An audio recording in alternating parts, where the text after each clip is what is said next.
गांव पिछले कई वर्षों से भयंकर गर्मी से पीड़ित था। रमेश भयंकर धूप में खेत में कड़ी मेहनत कर रहा था कि तभी उसका पुत्र मोहन आकर उससे बोलता है, पिताजी, माँ ने आपके लिए खाना और फ्रिज का ठंडा पानी भेजा है। अच्छा हुआ तू आ गया मोहन, मेरा गला प्यास से सूखा जा रहा था। पिताजी, हमारे गांव में इतनी अधिक गर्मी पड़ती है, तो फिर हम अपनी खेती बेचकर दूसरे गांव में रहने क्यों नहीं जा सकते? अरे मोहन, तू अभी बच्चा है, तू नहीं समझेगा। हमारे गांव में पिछले कई वर्षों से वर्षा नहीं हो रही और यहाँ पर बिजली भी नहीं है। जमींदार ने अपनी रकम से गांव में सोलर प्लांट लगवाए हैं, उसी से पूरे गांव में बिजली सप्लाई होती है।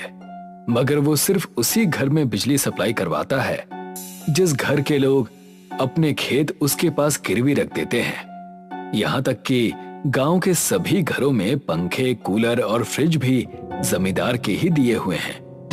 ये तो गलत है पिताजी। माना जमींदार सबको बिजली, कूलर और फ्रिज देता है, मगर बदले में काम भी तो बहुत अधिक लेता है। तुम वाकई बहुत ही ज्यादा समझदार हो मोहन, इसीलिए तो मैं तुम्हें पढ़ने के लिए तुम्हारी नानी के घर पर शहर भेज रहा हूँ। मुझे विश्वास है कि जब तुम पढ़ लिख कर इस गांव में आओगे तो वर्षों से चली आ रही इस अत्याचार की परंपरा को जरूर तोड़ोगे। मोहन मुस्कुराता हुआ वहां से चला गया।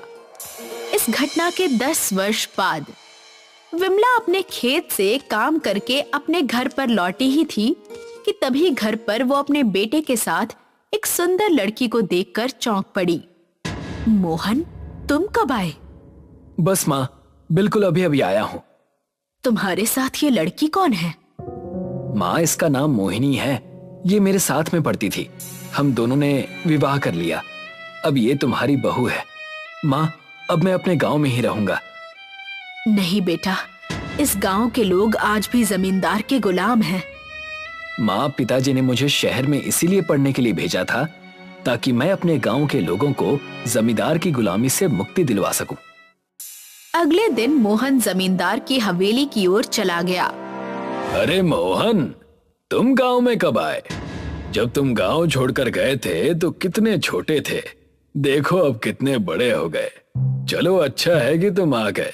तुम्हारे पिताजी 5 वर्ष पहले ही संसार को छोड़कर चले गए, अब उनका काम तुम करोगे। मैं यहाँ पर अपने खेत के कागज लेने के लिए आया हूँ। क्या बकवास कर रहे हो तुम? मैं बकवास नहीं कर रहा, बल्कि सच कह रहा हूँ। मूर्ख, शहर में 4 किताबें क्या पढ़ ली, खुद को बहुत बड़ा बैरिस्टर समझने लगे। मत भूलो, धूपपुर गांव के कुएं ठंडा पानी नहीं देते। अगर तुम अपने खेत के कागज यहाँ से ले जाओगे तो फिर मैं अपने सोलर प्लांट से तुम्हारे घर में बिजली की सप्लाई बंद कर दूंगा और तुम्हारे घर से कूलर, पंखे सब छीन लूंगा। ना तो तुम मेरे घर की बिजली की सप्लाई बंद कर सकते हो और ना ही फ्रिज, कूलर छीन सकते हो, क्योंकि मेरे पिताजी ने बरसों तुम्हारी गुलामी की है। जमींदार गुस्से से मोहन को खेत के कागजात पकड़ाते हुए कहता है, जाओ, आज से तुम्हारा खेत तुम्हारा है। मोहन खुश होते हुए वहां से चला गया। मोहन के जाते ही जमींदार का साथी बलराम कहता है, ये क्या जमींदार साहब, आपने इतनी आसानी से हार मान ली? ऐसे तो ये लड़का सारे गांव की जमीन छीन कर ले जाएगा। चिंता मत करो बलराम, अब आगे आगे देखो कि होता है क्या।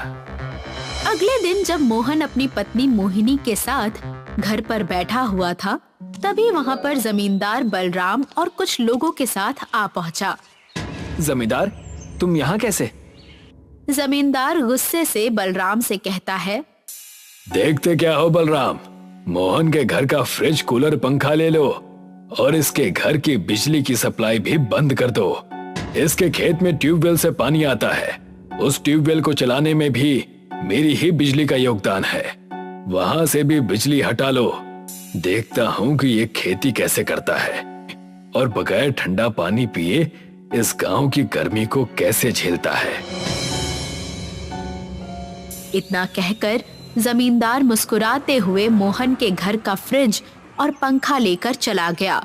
मोहन की माँ विमला रोते हुए अपने बेटे से कहती है, अभी भी समय है, खेत के कागजात जमींदार को दिया। बेटा, अब मुझसे इस बुढ़ापे में गर्मी नहीं झेली जाती। अपनी माँ की बात सुनकर मोहन की आंखों में आंसू आ गए और वो चुपचाप गांव से कुछ दूर झाड़ियों में बैठ गया। तभी वहां पर एक कबाड़ी वाला आ गया और एक कबाड़ हो चुकी फ्रिज को झाड़ियों में फेंक दिया। क्या हुआ भाई, इस फ्रिज को क्यों फेंक रहे हो?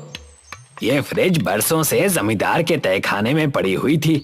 जमींदार ने इसे झाड़ियों में फेंकने के आदेश दिए हैं। इतना कहकर कबाड़ी वाला वहां से चला गया। मोहन कबाड़ हो चुकी फ्रिज को अपने घर ले आया। ये फ्रिज तो कबाड़ हो चुकी है। मोहन सारी घटना बताते हुए अपनी पत्नी से कहता है, मैं इसे ठीक कर दूंगा। शहर में मैंने ये काम भी सीखा था। मोहन दिन रात उस कबाड़ फ्रिज को सही करने में जुट गया और कुछ ही दिनों में कबाड़ फ्रिज नई नजर आने लगी। मोहन, इसको चलाने के लिए भी बिजली की आवश्यकता होती है। चिंता मत करो मोहिनी, मैंने सरकार को एक चिट्ठी लिखी है कि वो मेरे गांव में सरकारी सोलर प्लांट लगवा दे और मैंने बैंक से कर्ज की भी अपील की है। सब ठीक हो जाएगा। आधी रात का समय हो चुका था। मोहन गहरी नींद में था। अचानक उसके पूरे कमरे में ठंड फैल गई। मोहन अचानक उठ गया। मुझे अपने कमरे में एसी जैसी ठंड क्यों महसूस हो रही है? क्या हुआ बेटा? माँ, आपको कमरे में ठंडक नहीं लग रही? हाँ, लग तो रही है, और मुझे भी। तभी उन दोनों की नजर फ्रिज पर पड़ी। फ्रिज के अंदर का दृश्य देखकर उन सब की आंखें आश्चर्य से फटी की फटी रह गई। फ्रिज के अंदर एक पूरा बर्फ का गांव मौजूद था, जहां से ठंडी हवा मोहन के कमरे तक आ रही थी। ये कैसे संभव हो सकता है? पता नहीं, परंतु मुझे लगता है कि हमें अंदर जाकर देखना चाहिए।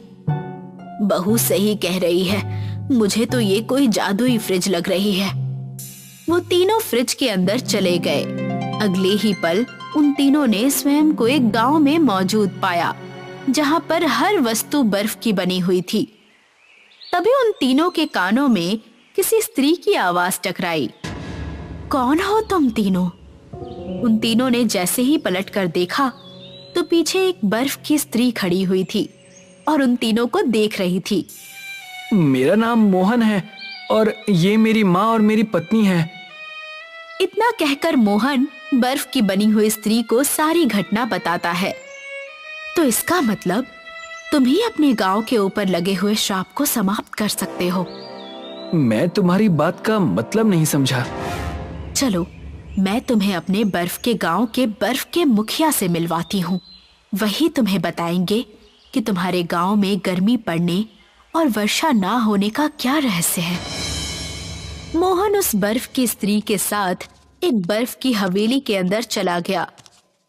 मुखिया जी, ये धूपपुर गांव से आए हैं। तुम जहाँ पर खड़े हो मोहन, वो एक दूसरा संसार है जिसे तुम जादुई संसार कह सकते हो। तुम जिस गुफा से आए हो, उस गुफा का द्वार हजारों सालों से बंद था। वर्षों पहले हमारे गांव के एक बर्फ के मानव ने उस गुफा के दरवाजे को तोड़ दिया। वो देखना चाहता था कि उस गुफा के अंदर क्या है। जब वो उस गुफा के द्वार को तोड़कर उसके अंदर घुसा तो उसने अपने आप को एक दूसरी दुनिया में पाया। उस समय तुम्हारे गांव में भरपूर वर्षा होती थी और पूरे गांव में हरियाली ही हरियाली थी। बर्फ के मानव को देखकर तुम्हारे गांव का मुखिया बुरी तरह से घबरा गया। उसने हमारे गांव के बर्फ के मानव को एक फ्रिज के अंदर बंद करवा दिया और उस फ्रिज को एक तहखाने में फेंकवा दिया।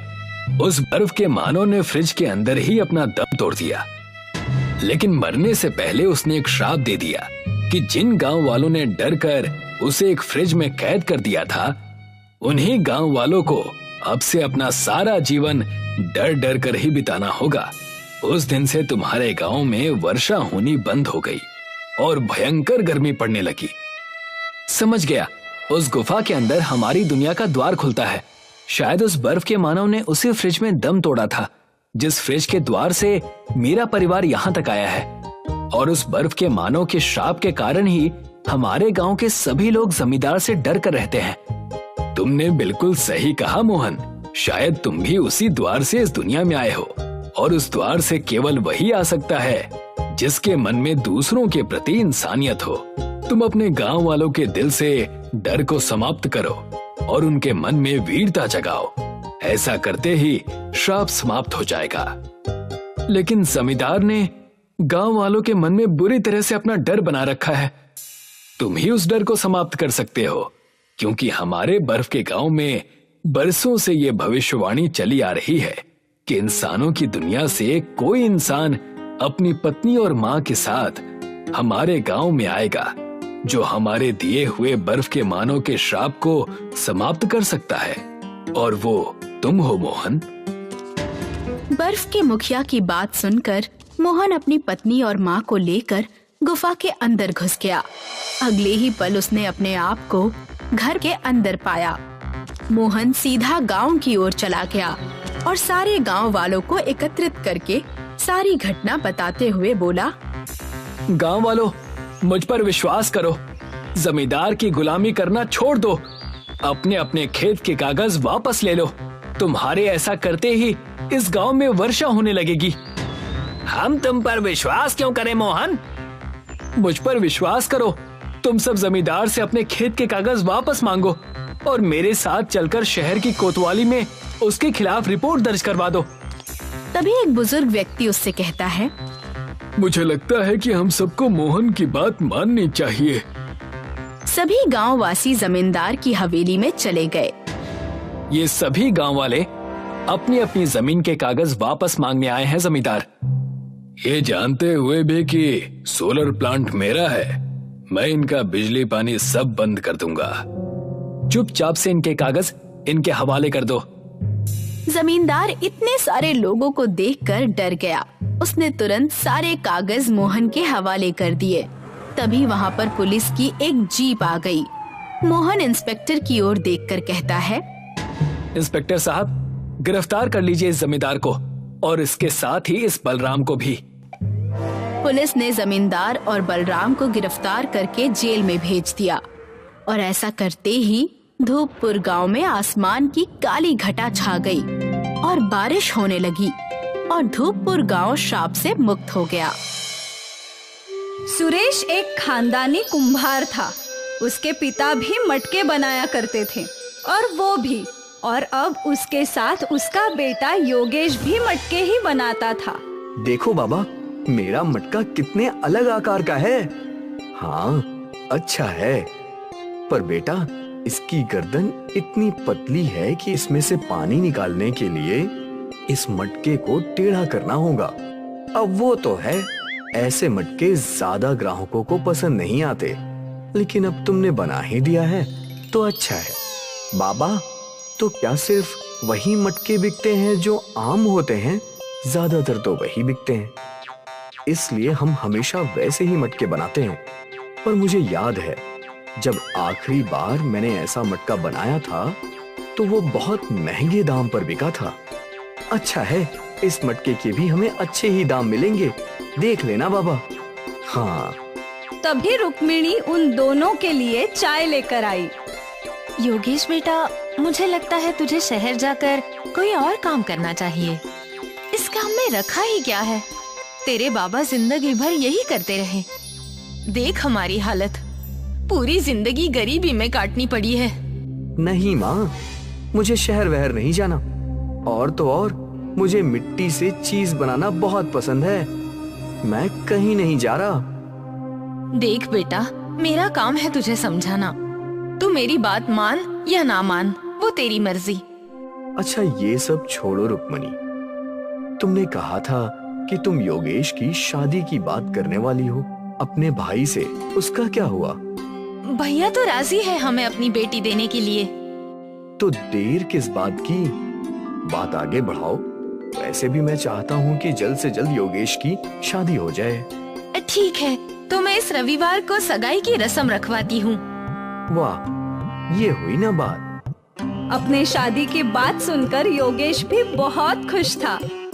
रविवार के दिन सुरेश का घर फूलों से सजा हुआ था। घर में काफी मेहमान थे और फिर सुरेश ने आभा को अंगूठी पहनाई और उन दोनों की सगाई हो गई। सभी लोग बहुत खुश थे। फिर क्या था, अब से रुक्मिणी रोज योगेश को शहर जाकर काम करने के लिए दबाव डालने लगी।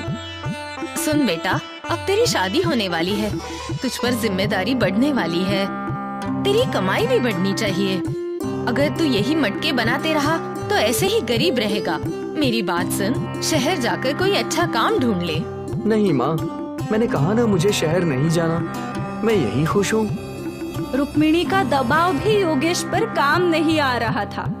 योगेश को अपने काम से बहुत प्यार था। कुछ ही महीनों में योगेश और आभा की शादी हो गई और रुक्मिणी इस इंतजार में थी।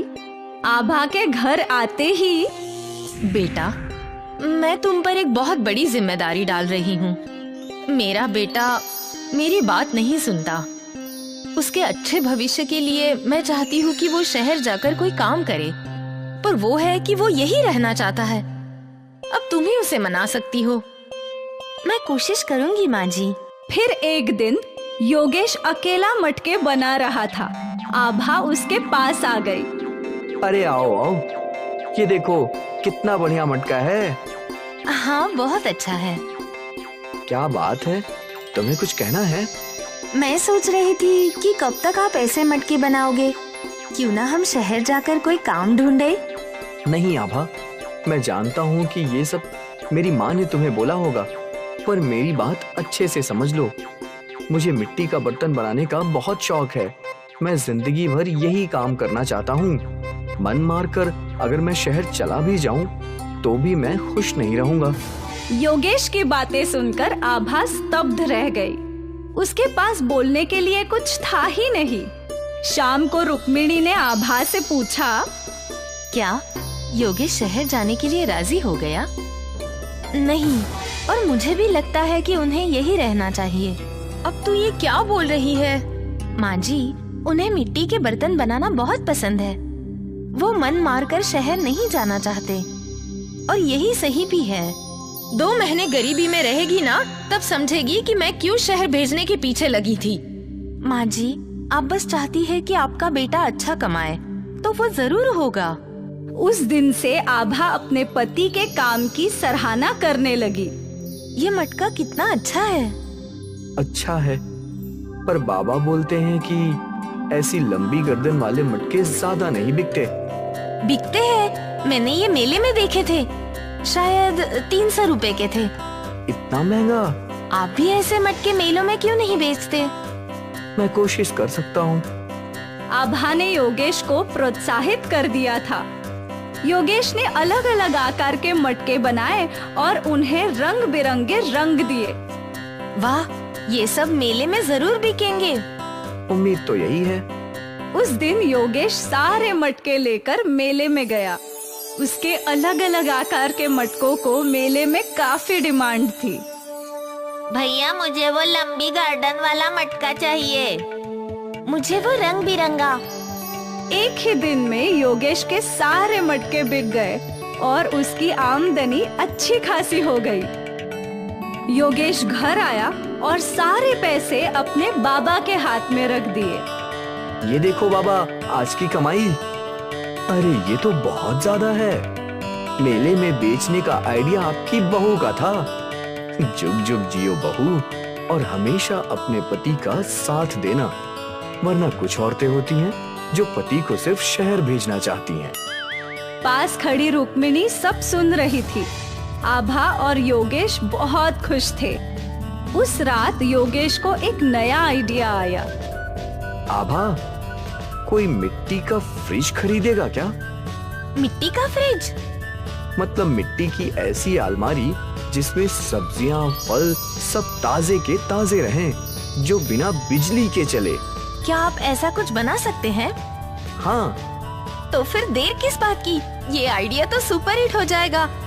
मैं कल ही मिट्टी का फ्रिज बनाता हूँ। अगली सुबह ही योगेश ने मिट्टी का फ्रिज बनाना शुरू किया। अरे ये क्या बना रहा है? बाबा, ये मिट्टी का फ्रिज है। इसमें सब्जी, फल सब ताजे रहेंगे, वो भी बिना बिजली के। वाह, सुना था पहले के लोग जमीन में गाड़ के सब्जियां फल ताजे रखते थे। सोचा नहीं था कि मिट्टी से ऐसा कुछ बन सकता है। हाँ, मैंने बहुत पहले सोचा था, पर कल की कमाई देखकर लग रहा है कि इस मिट्टी की फ्रिज को भी लोग खरीदेंगे। हाँ बिल्कुल, मैं भी तेरी मदद करता हूँ। फिर बाप बेटे ने मिलकर कई मिट्टी के फ्रिज बनाए। अगली सुबह दोनों उन मिट्टी के फ्रिज को मेले में ले गए। अरे भैया, वो क्या है? अलमारी जैसा। वो मिट्टी की फ्रिज है। इसमें आपकी सब्जियां और फल ताजे बने रहेंगे लंबे समय तक, वो भी बिना बिजली के। सच्ची? हाँ बिल्कुल। उस औरत ने एक मिट्टी का फ्रिज खरीद लिया। एक पत्रकार ने मिट्टी के फ्रिज की तस्वीर खींची और फिर देखते ही देखते कई और ग्राहकों ने मिट्टी के फ्रिज खरीदे और सारे फ्रिज बिक गए। आज पहली बार सुरेश ने इतनी कमाई एक साथ देखी थी। वो लोग खुशी खुशी घर गए। देखो भाग्यवान, आज तुम्हारे बेटी की कितनी कमाई हुई है। बाप रे, ये तो कुछ भी नहीं है, अब तो पैसों की बारिश होगी। इसका मिट्टी का फ्रिज का आइडिया कमाल का है। लोगों ने हमें एडवांस दिया है मिट्टी की फ्रिज बनाने के लिए। वाह योगेश, माफ करना बेटा, मैं ही गलत थी। मुझे लगता था कि इस काम में तू कभी खुश नहीं रहेगा, इसीलिए हमेशा तुझ पर शहर जाने का दबाव डालती थी। फिर रुक्मिणी आभा के पास गई। बेटा, ये सब जो हो रहा है वो तेरी वजह से है। तेरे प्रोत्साहन की वजह से आज योगेश ने ये सफलता हासिल की है। काश तेरी तरह मैंने भी इनका साथ दिया होता, तो अब तक हमारे हालात बदल चुके होते। मम्मी जी, आप ऐसी बातें मत कीजिए। अब सब कुछ ठीक हो गया है। अभी तो हमारे खुशियों के दिन आए हैं और आप पिछली बातों को याद कर रही हैं। जाने दीजिए, अब से सब सही होगा। सही नहीं, सब अच्छा होगा, बहुत अच्छा। मिट्टी का फ्रिज खरीदने के लिए सुरेश के घर के बाहर लाइन लगने लगी। उनकी आमदनी कई गुना बढ़ गई थी। सुरेश ने अपने घर की मरम्मत भी करवा ली थी और अब इस परिवार के पास हर सुख सुविधा थी। और ये सब बस मिट्टी के फ्रिज की आइडिया की वजह से हुआ।